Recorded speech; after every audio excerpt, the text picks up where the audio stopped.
ओम ज्ञानतिमिरान्धस्य ज्ञानञ्जनशलाकया चक्षुरुन्मिलितमेन तस्मै श्रीगुरुवे नमः। श्रीचैतन्यमनोभीष्टं स्थापितं येन भूतले स्वयं रूपकदामह्यं ददाति स्वपदान्तिकं वन्देऽहं श्रीगुरुं श्रीयुतपदकमलं श्रीगुरून् वैष्णवाचं श्रीरूपं साग्रजातं सगण रघुनाथान्वितं तं सजीवं साद्वैतं सावधूतं परिजनसहितं कृष्णचैतन्यदेवं श्रीराधाकृष्णपादान् सगणललिता श्रीविशाखानप्रताश्च नारायणं नमस्कृत्यं नरं चैव नरोत्तमं देवीं सरस्वतीं व्यासं ततो जयमुदीरयेत्। सुनतां स्वकथा कृष्ण पुण्यश्रवणकीर्तनं हृदयन्तस्तु भद्राणि विध्नोति सुरसतां नष्टप्रायेषु भद्रेषु नित्यं भागवत्सेव्या भगवती उत्तम श्लोके भक्तिर्भवति नैष्टिकी तदा रजस्तमो भावः काम लोभादय चेत् चेत् एते निरावृतिं स्थित्य सत्त्वे प्रसिद्धति। एवं प्रसन्न मनसो भगवद्भक्ति योगत भगवतत्व विज्ञान मुक्त संगस्य जायते विद्यन्ते हृदय ग्रन्थि छिद्यन्ते सर्वसंशयम् क्षीयन्ते चास्य कर्माणि दृष्ट्वा एवात्मनीश्वरे धर्मपूजितो कैटभ्यो नत्रो परमो निर्मत्सराणां सतां वेद्यं वास्त्रमत्र वस्तु सुहृदं तापत्रयोन्मूलनं श्रीमद्भागवतं प्रमाण अम्लं प्रेमोपमार्थो मान श्रीचैतन्य महाप्रभु मतमिदं तत्रादरुणापर। हे कृष्ण करुणा सिंधु दीनबंधु जगतपते गोपेश गोपिका कांत राधा कांत नमस्तुते तप्त कांचन गौरांगे श्री राधे वृंदावनेश्वरी वृषभानुसुते देवी प्रणमामि हरिप्रिये वाञ्छाकल्पतरुभक्षा कृपा सिन्धुभ्यो च पतितानां पावनेभ्यो वैष्णवेभ्यो नमो नमः। जय श्री कृष्ण चैतन्य प्रभु नित्यानंद श्री अद्वैत गदाधर श्रीवासादि श्री गौर भक्तवृंद। हरे कृष्ण कृष्ण कृष्ण हरे हरे, हरे राम राम राम हरे हरे। तो इसमें आज हम लोग को श्रीमद् भागवतम का स्कंद संख्या 3 अध्याय संख्या 17 और श्लोक संख्या जो है 7 नंबर पढ़ना है। बता रहे हैं चुक्रोशम विमना विमना वार्दी रुद्दुमे सुवितुर्दर सोदपानस्य सरितम चु चु छुभु शुष्क पंकजा। उताल तरंगों से युक्त सागर मानो शोक में जोर जोर से विलाप कर रहा हो तथा उसने उसमें रहने वाले प्राणियों में हलचल मची थी। नदियां तथा सरोवर भी विक्षुब्ध हो उठे थे और कमल मुरझा गए थे। तो ऐसा कब हुआ? हमने बताया जब हिरण्यकशिपु और हिरणाक्ष माता के गर्भ में आए तो चारों तरफ वातावरण अंधेरा छा गया, ठीक है ना। और 100 वर्ष तक माता के गर्भ में रहे। जब माता के गर्भ से बाहर निकले तो ऐसी घटनाएं हुई। क्या हुई? आकाश में नक्षत्रों को मेघों की घटाओं से ने घेर लिया। उसमें कभी कभी बिजली चमक जाती और लगातार मानो जोर जोर से हंस रही हैं। चारों ओर अंधकार का राज्य था और कुछ भी दिखाई नहीं पड़ रहा था। उताल तरंगों से युक्त सागर मानो शोक में जोर जोर से विलाप कर रहा हो। उसमें रहने वाले प्राणियों में हलचल मची थी। नदियां तथा सरोवर भी विक्षुब्ध हो उठे थे और कमल मुरझा गए थे। ऐसी स्थिति हो गई थी जब वो माता के गर्भ से प्रकट हुए दोनों बालक, हिरण्यकशिपु और हिरणाक्ष। बोलते हैं सूर्य तथा चंद्रमा के चारों ओर ग्रहण लगने के समय अमंगल सूचक मंडल बार बार दिखाई पड़ने लगा। बिना बादलों के ही गर्जने की ध्वनि और पर्वत की गुफाओं में रथों जैसी घड़घड़ाहट सुनाई पड़ने लगी। देखो, भगवान जब प्रकट हुए तो भाद्रपद महीने के कृष्ण पक्ष के अष्टमी तिथि को, तो कृष्ण पक्ष में जो है सूर्य जो चंद्रमा जो है ना उतना प्रकाश नहीं देता है। अंधेरा का वातावरण, मतलब एक पक्ष होता है उजाले का पक्ष, एक होता है अंधेरे का पक्ष। तो कृष्ण पक्ष अंधेरे का है और जो है शुक्ल पक्ष उजाला का पक्ष होता है। तो भगवान जिस दिन प्रकट हुए तो वो कृष्ण पक्ष की अष्टमी तिथि थी, मतलब अंधेरा पक्ष था और उसमें अष्टमी तिथि थी, मतलब घोर अंधेरा था। लेकिन अपने चंद्रमा अपने 16 कला से पूर्ण युक्त होकर और उस दिन आकाश में उगा हुआ था जिस दिन भगवान अष्टमी के दिन प्रकट हुए। और सारे नक्षत्र बहुत ही शुभ थे। इसी तरह भगवान गौरांग महाप्रभु जब प्रकट हुए नदिया में तो चारों तरफ जो है हरि नाम संकीर्तन हो रहा था और ग्रहण लगा हुआ था चंद्रमा पर। लेकिन सभी लोग क्या करते? गंगा स्नान करते और सारे लोग हरि नाम का जप करते। इतना ऑस्पिशियस वातावरण था। लेकिन हिरण्यकशिपु और हिरण्याक्ष जब माता के गर्भ से प्रकट हुए 100 वर्ष बाद, 100 वर्ष तक माता के गर्भ में रहे। क्योंकि माता जानती थी कि गर्भ से बाहर आएंगे तो ये क्या करेंगे? देवताओं को त्रास देंगे, कष्ट देंगे और देवता इनको श्रापित करेंगे। बता रहे हैं उताल तरंगों से युक्त सागर मानो शोक में जोर जोर से विलाप कर रहा हो। उसमें रहने वाले प्राणियों में हलचल मची थी। नदियां तथा सरोवर भी विक्षुब्ध हो उठे थे और कमल मुरझा गए थे। सूर्य तथा चंद्रमा के चारों ओर ग्रहण लगने के समय अमंगल सूचक मंडल बार बार दिखाई पड़ने लगा। बिना बादलों के ही गर्जना की ध्वनि और पर्वत की गुफाओं से रथों जैसी घड़घड़ाहट सुनाई पड़ने लगी। गांव के भीतर सियारनियां अपने मुखों से दहकती आग उगलती हुई अमंगल सूचक सूचक शब्द कहने करने लगी। इन रोने से सियार और उल्लू भी साथ हो गया। तो जब ये सियार एक जानवर होता है जो, और एक उल्लू, ये इनका रोना बहुत ही अशुभ माना जाता है, इनका फिर कुत्ते का। तो ये सारे जितने भी गांव के जो सियारनियां थी उनके मुख से दहकती आग उगलती हुई अमंगल सूचक शब्द निकलने लगे और वो रोने लगी और उल्लू भी साथ साथ रोने लगे। जहां जहां तहां कुत्ते अपनी गर्दन ऊपर उठाकर शब्द करने लगे, मानो कभी वे गा रहे हैं और कभी विलाप कर रहे हैं। हे विदुर, झुंड के झुंड गधे अपने कठोर खुरों से पृथ्वी पर प्रहार करते हुए और जोर जोर से रेंगते हुए इधर उधर दौड़ने लगे। गधों के रोकने से भयभीत होकर पक्षी अपने घोंसलों से निकलकर चीख चीख कर उड़ने लगे और गौशाले तथा जंगलों में पशु मलमूत्र का त्याग करने लगे। भयभीत होने के कारण गांव में दूध के स्थान पर रक्त देने लगी। बादलों से पीप बरसने लगा। मंदिरों में देवों के विग्रहों में आंसू निकलने लगे और वृक्ष बिना आंधी के ही गिरने लगे। देखो, ये है आसुरी शक्तियों का प्रभाव। मंगल तथा शनि जैसे क्रूर ग्रह बृहस्पति, शुक्र और अनेक शुभ नक्षत्रों को लांघकर तेजी से चमकने लगे। टेढ़े मेढ़े रास्तों में घूमने के कारण ग्रहों में परस्पर टक्कर होने लगा। देखो क्या होता है, भगवान जब अपने असुर भक्तों को भेजते हैं, मतलब आसुरी लक्षण देकर भेजते हैं भगवान इस धराधाम पर, तो कुछ दिव्य लक्षण, मतलब कुछ अलग, वो असुर जो है कुछ अलग करके दिखाते हैं। ये साधारण असुर के रूप में नहीं आए थे, बहुत ही भगवान के स्वयं भक्त थे और भगवान से युद्ध करना था इनको, और भगवान ने रस प्राप्त करना था इनसे, वीर रस का। इसलिए इनको असुर बनाकर भगवान ने भेजा। तो देखो प्रकट होते ही क्या क्या बता रहे हैं, मंगल और शनि जैसे क्रूर ग्रह बृहस्पति, शुक्र और अनेक शुभ नक्षत्रों को लांघकर तेजी से चमकने लगे। जो अशुभ ग्रह हैं, शनि और क्रूर अन्य ग्रह, वो बृहस्पति, शुक्र और अनेक शुभ ग्रहों को लांघ करके और जबरदस्ती वो चमकने लगे। टेढ़े मेढ़े रास्तों में घूमने के कारण ग्रहों पर में परस्पर टक्कर होने लगा। बता रहे हैं, ब्रह्मांड भौतिक प्रकृति के तीन गुणों के बस में रहकर घूम रहा है। सतोगुणी जीवात्मा पवित्र योनियां मानी जाती हैं, यथा पवित्र देश, पवित्र वृक्ष आदि। ग्रहों के साथ भी ऐसे भी होता है। अनेक ग्रह शुभ माने जाते हैं और अन्य ग्रह अशुभ माने जाते हैं। शनि तथा मंगल अशुभ सूचक हैं। जब पवित्र ग्रह ग्रह बहुत तेजी से चमकते हैं तो यह शुभ सूचक होते हैं, किंतु जब अशुभ ग्रह तेजी से चमकते हैं तो यह शुभ सूचक नहीं होते हैं। तो कुछ ग्रह जो है शुभ होते हैं, कुछ अशुभ होते हैं। तो जो शुभ ग्रह चमकते हैं उनके चमकने से क्या होता है, चारों तरफ शुभत्व छा जाता है। और जब अशुभ ग्रह चमकने लगते हैं तो चारों चारों तरफ अशुभ वातावरण छा जाता है।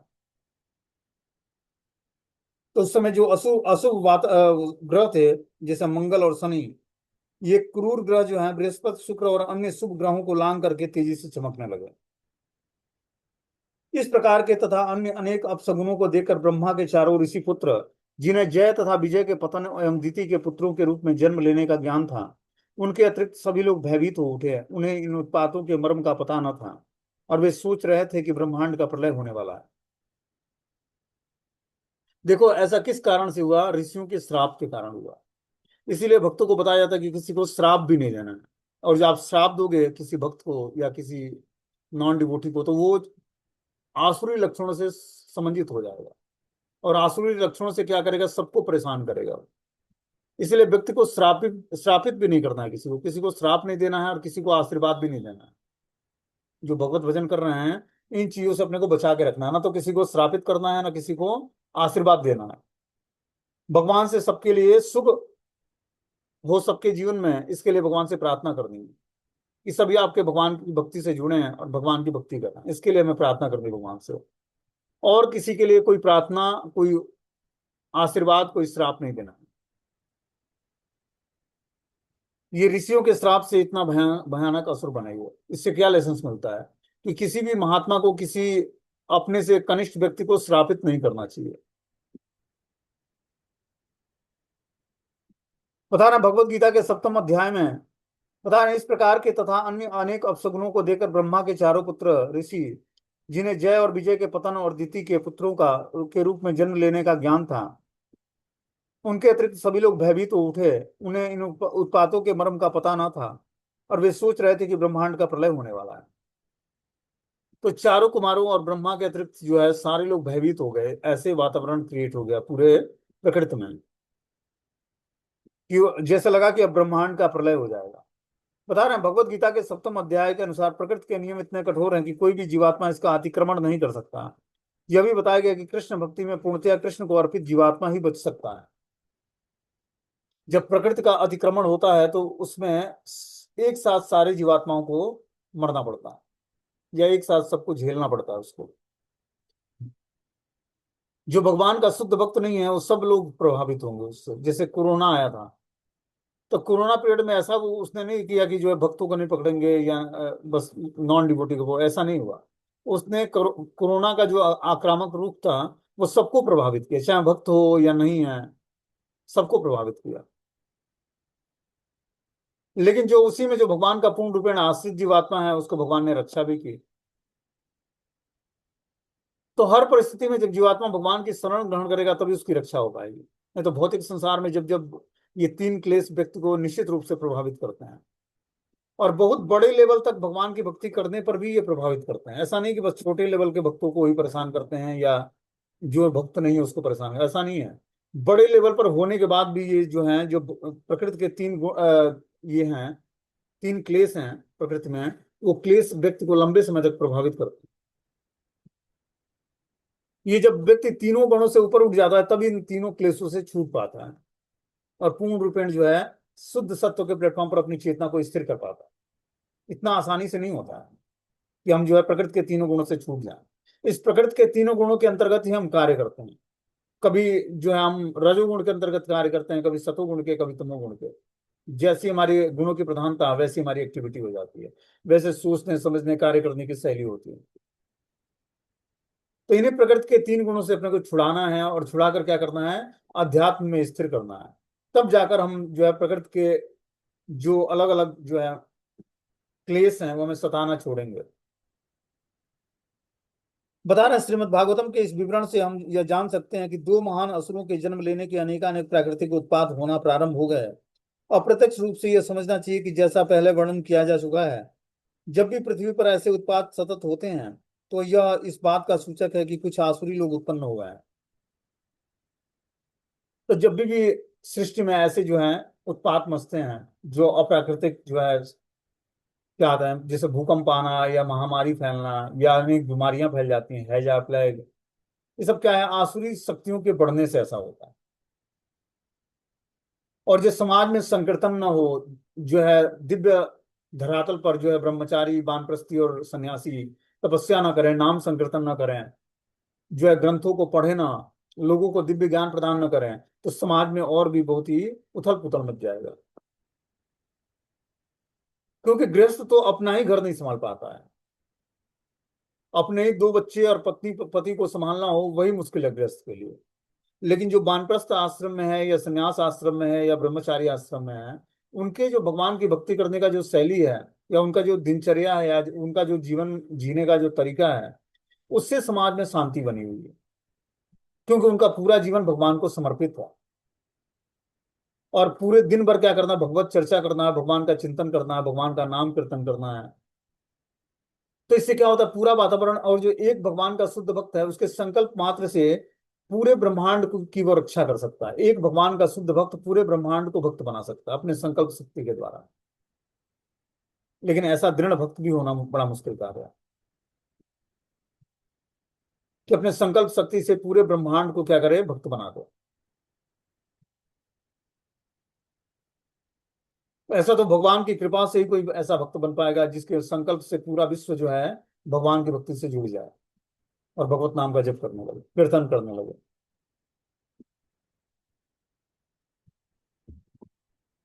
बता रहे आसुरी जनसंख्या में वृद्धि को रोकने के लिए वैदिक सभ्यता में सामाजिक जीवन के अनेक विधि विधान हैं, जिसमें से अच्छी संतान पाने हेतु गर्भाधान संस्कार प्रमुख है।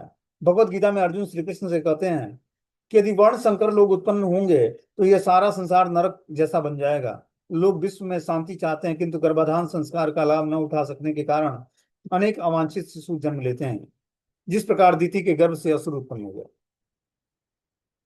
तो देखो, जब तक व्यक्ति गर्भाधान संस्कार नहीं करेगा, और दूसरी बात है, गर्भाधान संस्कार के अलावा भी कुछ टाइम पीरियड होता है जब माता को गर्भ धारण करना चाहिए, या पिता के द्वारा जब माता को गर्भ धारण कराया जाता है तो उसका कुछ पर्टिकुलर टाइम होता है, मतलब संध्या टाइम में चाहे सुबह के टाइम में ये एक्टिविटी नहीं करनी होती, क्योंकि उस समय भगवान का स्मरण करने का टाइम होता है। सुबह जो है ब्रह्म मुहूर्त का टाइम, सूर्य उदय होने के बाद भी जो है लगभग 10 बजे तक का टाइम जो है क्या है, भक्ति करने के अनुकूल होता है। और शाम को फिर सूर्य अस्त होने से पहले से लेकर और जो है चंद्रमा के उगने तक का समय बहुत ही ऑस्पिशियस होता है, शुभ होता है। और उस समय की गई स्पिरिचुअल एक्टिविटी हर व्यक्ति को आध्यात्मिक जीवन में बहुत प्रोग्रेस दिलाता है। लेकिन अगर जो वो किसी दूसरे कार्य में उसको यूज करता है तो वो कार्य जो है बहुत ही नुकसानदायक होता है, क्योंकि पर्टिकुलर वो जो टाइम है वो इसी कार्य के लिए, आध्यात्मिक एक्टिविटी करने के लिए, न कि संतान उत्पन्न करने या फिर और अन्य दूसरी एक्टिविटी करने के लिए नहीं है। बता रहे हैं, दीति इतनी कामातुर थी कि उसने अपने पति को अशुभ समय में संभोग करने के लिए बाध्य कर दिया, जिसके कारण उत्पात मचाने वाले असुरों का जन्म हुआ। मनुष्य को चाहिए कि संतान उत्पन्न करने हेतु संभोग करते समय नियमों का पालन करे, जिससे अच्छी संतान उत्पन्न हो। यदि प्रत्येक परिवार वैदिक विधि विधानों का पालन करे तो अच्छी संतान उत्पन्न होगी और असुर नहीं होंगे, और विश्व में स्वतः शांति स्थापित हो सकेगी। तो जो विश्व में शांति स्थापित करनी है तो हमें क्या करना पड़ेगा, भक्त पुत्रों को जन्म देना होगा। और भक्त पुत्रों का जन्म कब होगा, जब व्यक्ति गर्भाधान संस्कार के अनुसार और वैदिक नियमों का टाइम देख, मतलब टाइम के अनुसार सब कुछ ऐसी एक्टिविटी जो संतति उत्पन्न करने के लिए की जाती है वो टाइम बार उसका पर्टिकुलर जो होता है उस टाइम पर हमें इस गर्भाधान संस्कार के बाद वो सारे संस्कार करने होते हैं। तब जाकर कोई भगवान का भक्त माता के गर्भ में आता है। गर्भ में आने के बाद भी उस माता को और उस पिता को बहुत ही परहेज करना होता है। जब माता गर्भ धारण कर ले तो पिता को उससे शारीरिक संबंध नहीं रखना चाहिए फिर से, पुरुष को अपनी स्त्री से। अब उस स्त्री को क्या करना चाहिए कि माताओं के बीच में रहना चाहिए और शास्त्रों का अध्ययन करना चाहिए, और पवित्र दिनचर्या होनी चाहिए उसकी 9 महीने तक, जब तक वो बच्चे को जन्म नहीं देती है। ये वैदिक नियम है, ऐसा नहीं कि बस मनमाना नहीं है।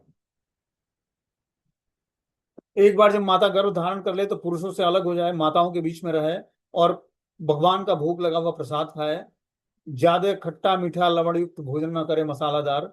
और क्या करे, भगवत ग्रंथों को पढ़े और भगवत कथा का सुने और नाम जप करे। और टाइम हो तो, और जो शरीर स्वस्थ हो तो पवित्र नदियों में स्नान करे। तब उससे जो संतति उत्पन्न होगी वो क्या होगा, बहुत ही बड़ा चढ़ा भगवान का भक्त होगा।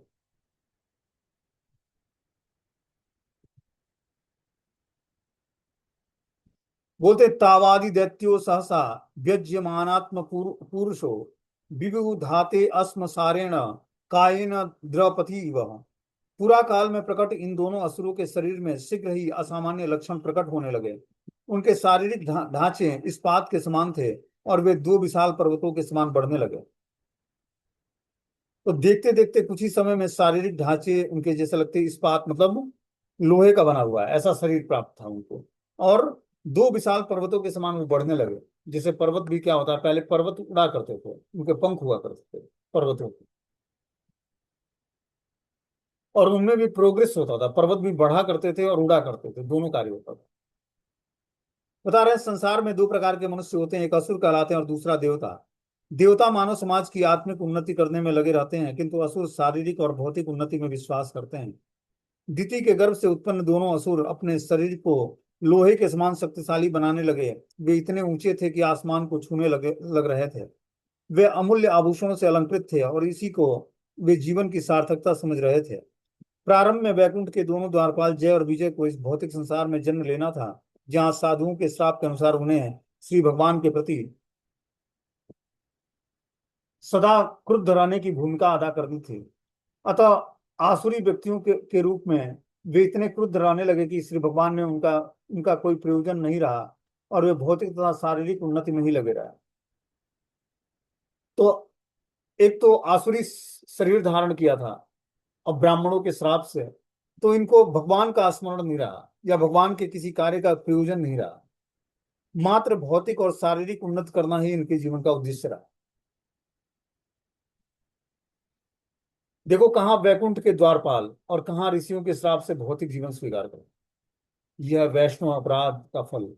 व्यक्ति को वैष्णव अपराध से बहुत ही बच के रहना चाहिए। थोड़ा भी अपराध हुआ नहीं कि व्यक्ति तुरंत जो है भौतिक संसार में पतन हो जाएगा उसका। जैसे सौबरी ऋषि थे, यहाँ पर सौबरी कुंड है। तो सौबरी ऋषि जो है कुंड में यमुना में क्या करते हैं, जल के अंदर बैठकर तपस्या करते हैं।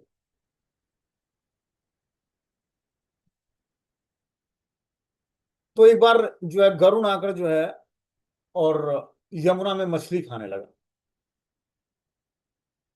तो सौबरी ऋषि जल के अंदर रहते, तो उसके अंदर जो है मछलियां रहा करती।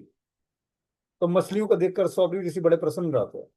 लेकिन जब गरुण का आहार है मछली, जब गरुण आकर मछली खाने लगा, तो सौबरी ऋषि ने श्राप दिया कि आप यमुना के इर्द गिर्द कहीं नहीं भटकोगे और जो है मछलियों को नहीं खाओगे आप। जबकि प्रकृति के द्वारा उनको मछली खाना, मतलब गरुण देव को उनका आहार है मछली। भले वो भगवान के भक्त हैं, लेकिन हर व्यक्ति का, हर जीवात्मा का अपना आहार फिक्स है। जैसे हम लोग को सात्विक भोजन करना होता है, उसी तरह गरुण जो है वो मछली खाता है। लेकिन सौबरी ऋषि ने श्राप दिया कि आप यमुना के आसपास कहीं नहीं भटकोगे, और जो ऐसा करोगे तो मैं अगली बार आपको मतलब प्रताड़ित करूंगा। तो गरुड़ के प्रति अपराध करने से क्या हुआ, उनके हृदय में जो है काम वासना उत्पन्न हुई। और जल के अंदर मछलियों को सहवास करते देखकर उनके अंदर काम वासना उत्पन्न हुई, और बाहर निकले तो उन्होंने मानधाता की 100 बेटियों से विवाह किया। 100 या 50 ऐसी बेटियां थी, तो उनसे एक साथ उन्होंने अपने को नव यौन अवस्था में करके योग शक्ति से, और उन 50 बेटियों से शादी शादी किया एक बार। और फिर जीवन के अंत में फिर उनको ज्ञान प्राप्त हुआ कि मैं किस उद्देश्य से क्या करने निकला था और कहाँ से हमारा पतन हो गया। तो फिर से वो सब कुछ त्याग करके राजपाट जो है, और क्या करते हैं, फिर से वो जीवन के अंत में भगवान का भजन करके भगवान को प्राप्त करते हैं। तो उन्होंने गरुड़ के प्रति अपराध किया, जिसके कारण उनको ऐसा जीवन मिला इससे। इसीलिए भौतिक संसार में हमें, या आध्यात्मिक संसार में अपने को बहुत ही छिपा के और बचा के रखनी है। जब हम भक्ति में जितना ही एडवांसमेंट करते जाएंगे, उतना ही एकांत की भक्ति करने का प्रैक्टिस करना पड़ेगा। तब जाकर हम जीवन की वास्तविक सार्थकता को जान पाएंगे। क्योंकि वैष्णव के भक्तों के संग में बहुत सारे जो हैं अलग अलग तरह के भक्त होते हैं। सबके संकल्प और विकल्प पवित्र नहीं होते। वैष्णव संघ में, भक्तों के संग में हमें बहुत ही सावधानी पूर्वक अपना जीवन व्यतीत करना होता है। उसमें एक अपराध से व्यक्ति का पूरा जीवन बदल जाएगा। इसलिए हमें क्या करना चाहिए, वैष्णव संघ में जाने से पहले बहुत ही सतर्क रहना चाहिए, और सबको रिस्पेक्ट की भावना से देखना और रिस्पेक्ट प्रदान करना, ये हर व्यक्ति का धर्म है। चाहे वो छोटा भक्त हो या बड़ा भक्त हो, ये हम अपनी छोटी बुद्धि से भक्तों को नहीं समझ सकते हैं कि कौन किस लेवल पर है। हमें क्या करना चाहिए, अमानी ना माने देना कीर्तन ये सदा हरि। और जब हमें सदा भगवत नाम का कीर्तन करना है, तो तृण से भी ज्यादा विनम्र और वृक्ष से भी ज्यादा सहिष्णु बनना पड़ेगा। और अपने मान की इच्छा न करते हुए सबको रिस्पेक्ट प्रदान करना पड़ेगा। इस प्रकार जब हम करेंगे, तब जाकर धीरे धीरे हम आध्यात्मिक जीवन में हरि भजन करने की योग्यता अपने अंदर आएगी। बता रहे हैं उनके शरीर इतने ऊंचे हो गए कि उनके स्वर्ण मुकुटों के शिखर मानो आकाश को चूम रहे हैं। उनके कारण सभी दिशाएं अवरुद्ध हो जाती थी। जब वे चलते तो उनके प्रत्येक पग पर पृथ्वी हिलती थी। उनके बाहुओं के चमकीले बाजूबंद सुशोभित थे। उनकी कमर में परम सुंदर करधनी बधी हुई थी। जब वे खड़े होते तो ऐसा लगता मानो उनके कमर से सूर्य ढक गया हो। तात्पर्य में बता रहे हैं कि आसुरी सभ्यता में लोग अपने शरीर को इस प्रकार गठित करते हैं कि जब वे सड़क पर चलें तो धरती कांपे, जब वे खड़े हों तो सूर्य ढक जाए और चारों दिशाएं न दिखें। यदि किसी देश को की कोई जाति बलिष्ठ शरीर वाली प्रकट होती है, हो जाती है, तो वह देश भौतिक दृष्टि से विश्व के उन्नत राष्ट्रों में गिना जाता है। तो आसुरी व्यक्ति की मेंटालिटी क्या होती है, उसने शरीर को इतना हिष्ट पुष्ट बनाता है। बता रहे हैं कि शरीर को इस प्रकार गठित करता है कि वो सड़क पर चले तो धरती कांपे, उसकी मेंटालिटी ये हो जाती है। और कमर से वो सूर्य को ढक ले, चारों दिशाएं दिशाएं न देख पाए कोई। ऐसा कोई, यदि किसी देश में कोई ऐसा जाति बलिष्ठ शरीर वाले प्रकट होते हैं, तो वह देश भौतिक दृष्टि से विश्व के उन्नत राष्ट्रों में गिना जाता है, मात्र बलिष्ठ व्यक्तियों के प्रकट होने मात्र से।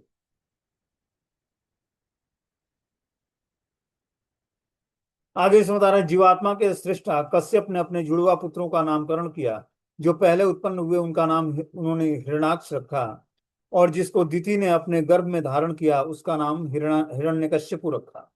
इस प्रकार कश्यप मुनि ने अपने जुड़वा पुत्रों का अलग अलग नाम रखा। वो जानते थे कि ये असुर है, क्योंकि वो महान ब्राह्मण थे। उनको पता था कि इस समय जो है, जिस समय इस दिति ने गर्भ धारण किया है, तो उस समय जो संतान उत्पन्न होगा, उन्होंने पहले ही बता दिया था दिति को कि तुम्हारे गर्भ से दो असुर संतान उत्पन्न होंगे, लेकिन उनका जो पुत्र होगा वो महान भक्त होगा भगवान का। यह आशीर्वाद दिया था कश्यप मुनि ने अपनी पत्नी को, दिति को। और ये पुत्र तुम्हारे जो है भगवान के द्वारा मारे जाएंगे, ये भी आशीर्वाद दिया था कश्यप मुनि। तो दिति को लगा कि और जो पुत्र भगवान के हाथों मारे जाएंगे तो ऐसा सौभाग्य किसका हो सकता है कि भगवान उसको स्वयं मारे। तो इसलिए दिति जो है निश्चिंत थे कि चलो भगवान के हाथों मरेंगे, और हमारा जो पौत्र होगा वो तो भगवान का भक्त बनेगा। तो इसलिए वो पूर्ण रूपेण निश्चिंत थी, और कश्यप मुनि के द्वारा दिए हुए आशीर्वाद से बहुत ही प्रसन्न हुई। लास्ट में उसने माफी मांगा कश्यप मुनि से कि हमने गलत समय पर आपसे संबंध बनाकर और पुत्र गर्भ धारण किया है, इसके कारण हमें आप क्षमा करें। बता रहे हैं जीवात्मा की सृष्टा कश्यप ने अपने जुड़वा पुत्रों का नामकरण किया। जो पहले उत्पन्न हुआ उसका नाम हिरण्याक्ष रखा, और द्वितीय के ने पहले गर्भ में धारण किया उसका नाम हिरण्यकश्यपु रखा। तो हिरण्यकश्यपु पहले गर्भ में आया माता के, और हिरण्याक्ष बाद में आया। तो जन्म भी पहले हिरण्याक्ष का हुआ, तो हिरण्याक्ष बड़ा पुत्र कहलाया, और हिरण्यकश्यपु उसके बाद। मतलब जो गर्भ में पहले आता है वो बाद में जन्म लेता है, और जो बाद में आता है वो पहले जन्म लेता है। तो इस प्रकार हिरण्यकश्यपु पहले गर्भ में आया, और हिरण्याक्ष बड़ा भाई कहलाया।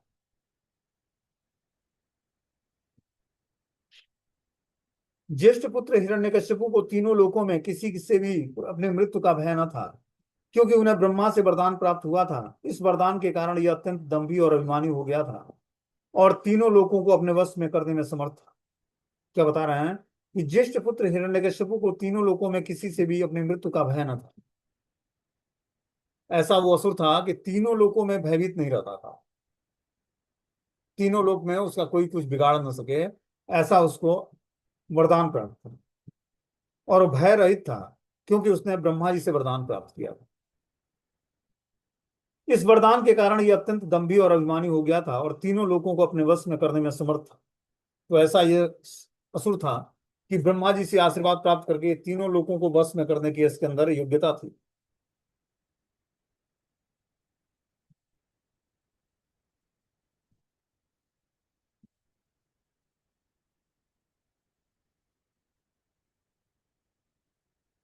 बता रहे हैं अगले अध्यायों से पता चलता है कि ब्रह्मा को प्रसन्न करने के लिए हिरण्यकश्यपु ने कठिन तपस्या की थी, और जब उसे अमर रहने का वरदान प्राप्त हुआ था, तो वस्तुतः ब्रह्मा ने किसी को अमर होने का वर नहीं दे सकते हैं, किंतु अप्रत्यक्ष अप्रत्यक्ष रूप से हिरण्यकश्यपु ने यह वरदान प्राप्त कर लिया।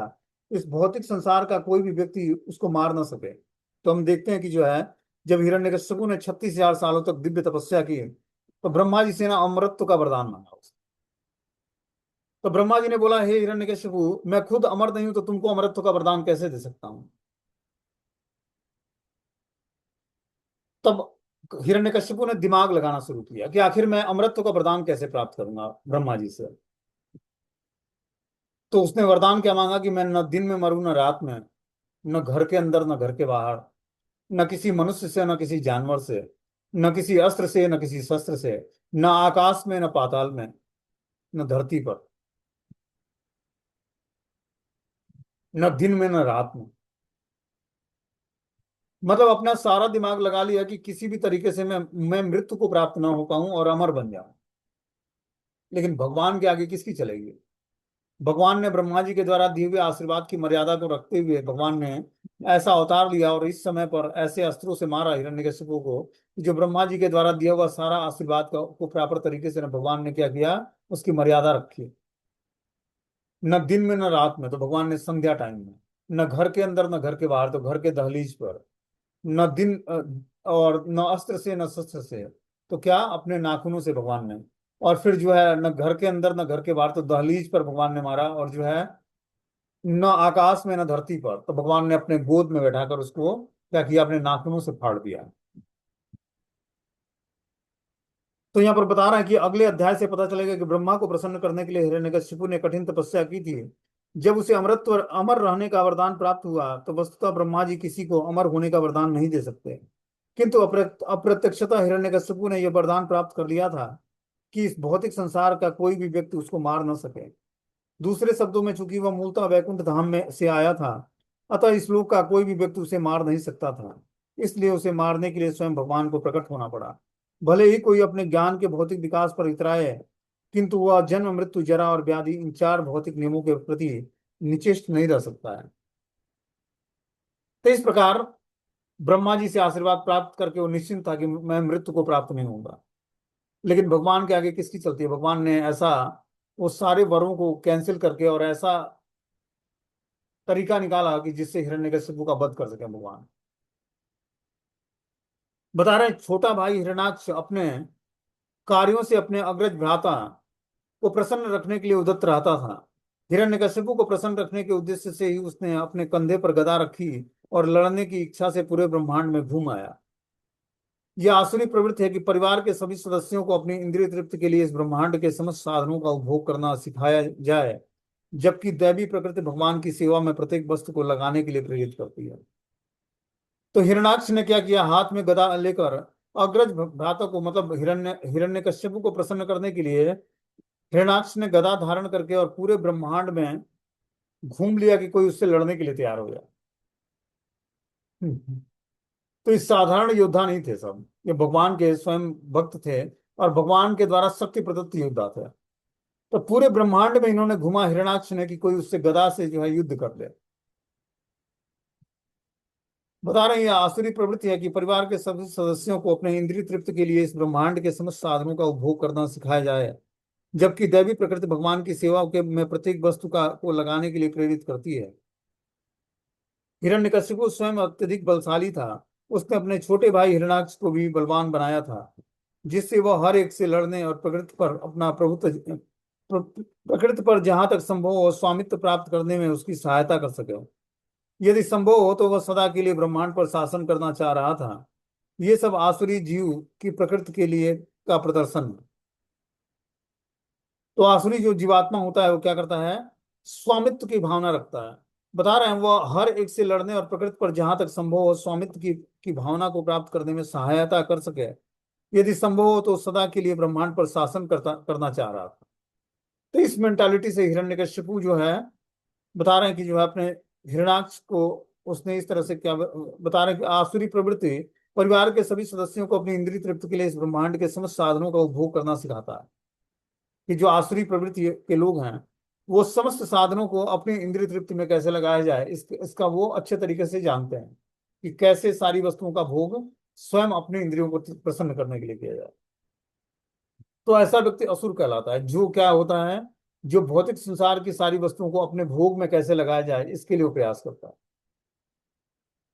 जब इस प्रकृति के सारी वस्तुओं को हम भगवान की दिव्य सेवा में लगाते हैं तो क्या होता है? उससे उस हर वस्तुएं दिव्य हो जाती हैं।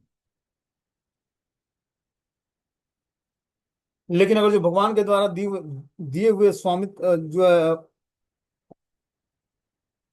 वस्तु को भगवान की सेवा में न लगाकर अपने इंद्रिय तृप्ति में लगाते हैं तो हमारे अंदर आसुरी लक्षण उत्पन्न होते हैं, भोग की टेंडेंसी उत्पन्न होती है और फिर जो है भोग से रोग उत्पन्न होता है। इस प्रकार बता रहे हैं कि हिरणाक्ष के आवेग को नियंत्रण कर पाना कठिन था। उसके पैरों में सोने के नुपुरों की झंकार हो रही थी, उसके गले में विशाल माला सुशोभित हो रही थी और अपने विशाल गदा को अपने एक कंधे पर धारण किया हुआ था। तो इस प्रकार हिरणाक्ष जो है आवेश को नियंत्रण कर पाना, आवेश जो हिरणाक्ष का आवेश था शारीरिक, उसको कंट्रोलित करना सबके बस का नहीं था। आगे इसमें बता रहे कि उसके गले में विशाल माला सुशोभित थी और वो अपनी विशाल गदा को अपने एक कंधे पर धारण किए हुआ था। तो ये हिरणाक्ष और हिरण्यकशिपु कोई साधारण योद्धा नहीं थे।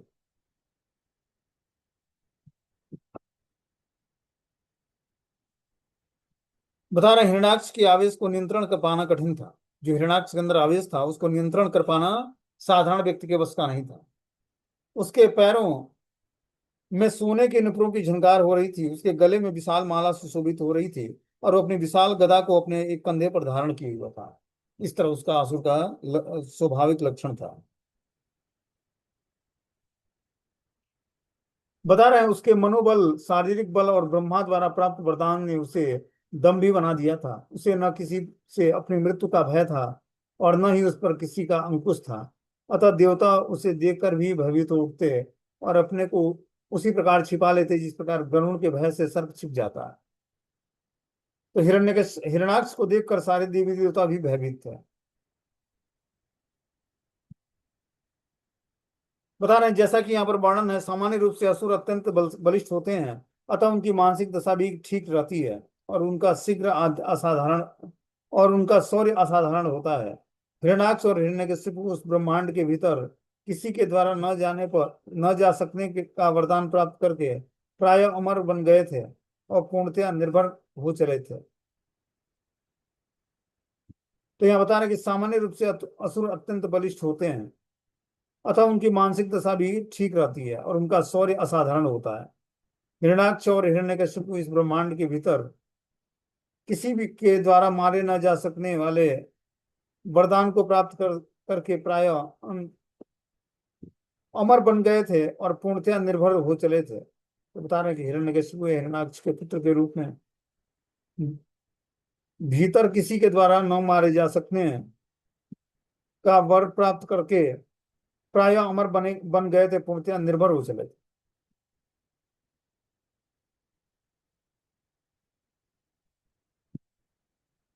तो हिरण्यकशिपु और हिरण्याक्ष को इस ब्रह्मांड के भीतर किसी के द्वारा न मारे जा सकने के कारण वो पूर्ण रूपेण जो है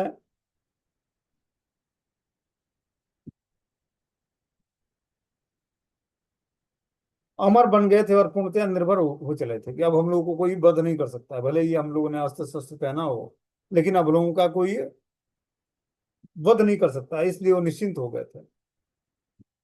आगे बता रहे पहले अपनी शक्ति के मद में चूर रहने वाले इंद्र और अन्य देवता को अपने समक्ष ना पाकर यह देखकर उसकी शक्ति के सम्मुख वे सभी छिप गए हैं, उस दैत्यराज ने गंभीर गर्जना की। इस प्रकार जो है सारे देवी देवता हिरण्यकश्यपु के सामने आने से घबराते थे और छिप गए थे। यह घटना देखकर हिरण्यकश्यपु दैत्यराज जो है गंभीरता से गर्जना करता है और फिर जाकर जो है शांत हो जाता है।